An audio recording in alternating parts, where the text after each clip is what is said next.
everyone, Karen Roby here for TechRepublic, and I'm happy today to be joined by Rachel Rumeliotis. She is the VP of Content Strategy with O'Reilly Media. Thanks for being with me, Rachel.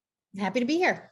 You know, we talk a lot about salary gaps, and we've been hearing about that for a long time, and a lot of industries saying we're bridging that gap and we're making that a thing of the past.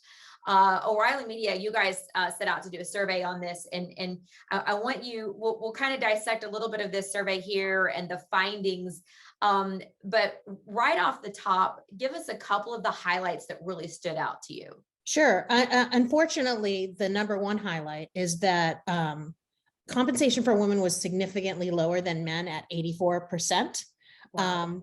Yeah, and I looked around a little bit. That unfortunately seems par for the course across industries. I saw that was true for physicians recently. I read an article on that. So that wasn't great. And then even when a woman is more highly educated, same problem. So it's not about education, which one could look to for a reason. And it doesn't look like, unfortunately, it has changed that much in the past year or is going to change soon, although I have some ideas on that.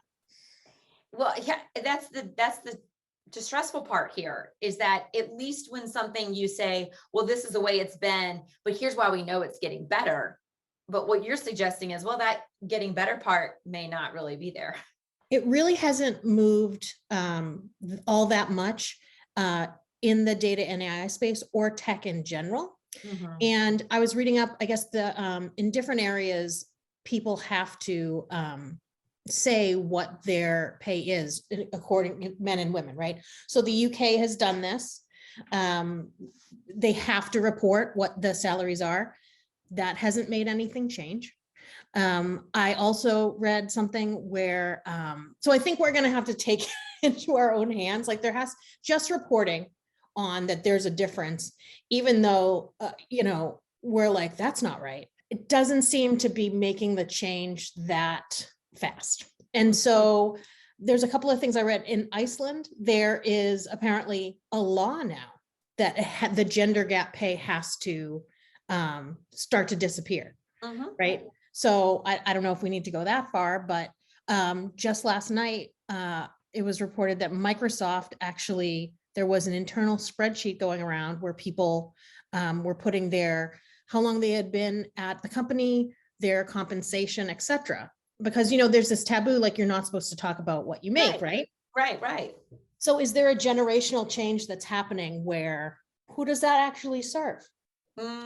Right. So I don't know. Anyways, but question. Yeah. Well, and that's, you'd think it shouldn't have to come to making it a law, like you mentioned with Iceland, but I feel like we're almost there, right? Because we can do surveys and we can say, this is what the data is showing us, and women are just as educated and women are just as competent. So why are we still here? I think, unfortunately, as much progress has been made, it still seems that like there's still sort of like a glass ceiling, right? Where like women are making it to a certain level, but not necessarily the highest level, like of the CEO.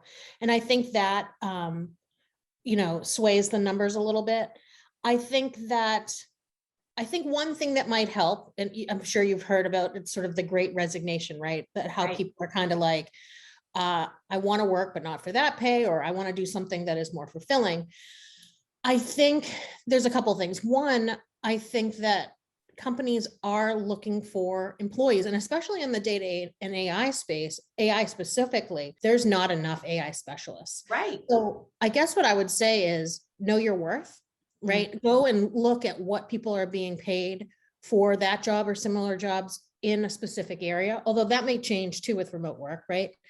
And I would just say, there's the old adage, I don't know if this is true or not, but like women just don't ask. Do you know what I mean? Like a lot of times. So making sure that you're educated and that but I mean, speaking of surveys, there's been other surveys where, having a diverse, executive team or people in your team in general helps the company. So I don't see why we wouldn't want to do this. Right. All of those reasons make it obvious to me that it would seem that, that would be what you would want to do and make sure, that Yeah. that's not a problem. And you mentioned it, but when we talk about tech specifically, Rachel, between AI, cybersecurity, certainly, Yep. we have so many openings and just don't have enough Yes. qualified people. So you'd think tech would be one of those areas where we're not seeing this problem, but in Yeah, fact, it's glaring. it is. And maybe because of this sort of so many openings, we'll see a shift. Yeah, I don't know. I don't know. hope so. I hope so too. And Rachel, when you guys look at this survey, was there I don't know, how specifically or the type of size of companies that what we're talking about here, or if that matters, or if it's a larger company, or No, how it does was, that break down? through, I can tell you a couple things. Of the respondents, 80%, about 80% were men, 14 identified as women. And then there were about 5% that identified as other or they. So that's just something to give you an idea of sort of who we heard from. But then as far as sort of like industry within, like being in tech with it, or size of company, or where someone lived, there really was not a big difference as far as that gap. Right. So let's see. The other thing too was that even when like men, I think, got more promotions or more dollars per promotion. I don't know. I mean, I don't know if that also goes back to, women taking off time for childcare and sort of losing that time. But yeah, it doesn't seem right, does it? It doesn't, and it's interesting to see. I mean, gosh, what are we, 18 months into this pandemic now? I'm trying to think back of when it all, sometimes feels like Groundhog Day, but we've seen changes. I mean, over, let's call it a year and a half, with everyone going remote, and then some starting to come back, and then people start leaving their jobs, like you mentioned, the Great Resignation, and childcare is an issue, and there's so many factors going into it, but it really will be interesting to see, say, even a year from now, how this pandemic and these changes and shifts we're seeing, how that will have an impact, hopefully a positive one, on salaries, as it relates to women in that gap there. I think that it will. I think that I think that's going to have an effect on, where you can and will live. I think that, as you said, I think people are going to be taking a hard look at their teams and what their teams are demanding to be paid, among other benefits.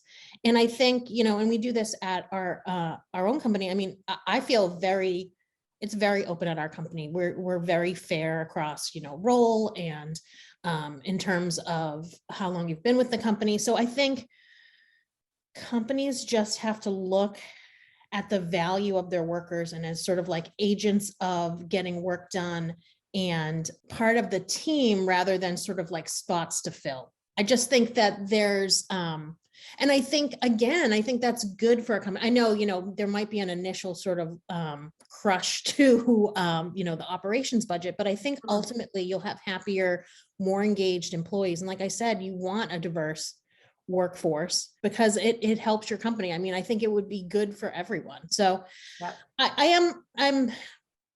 I'm hopeful that there is sort of, because of this Great Resignation, that there is sort of a sea change that's going to happen that will affect the gap pay as well. Yeah, cautiously optimistic for that. And again, Rachel, just to round out here, and I like to leave people with a little kind of, nugget of something to think about. And you mentioned this with women, part of the problem could be that they're just not asking for it, or they don't maybe know their value or their worth enough when going in for, whether it's an interview or for a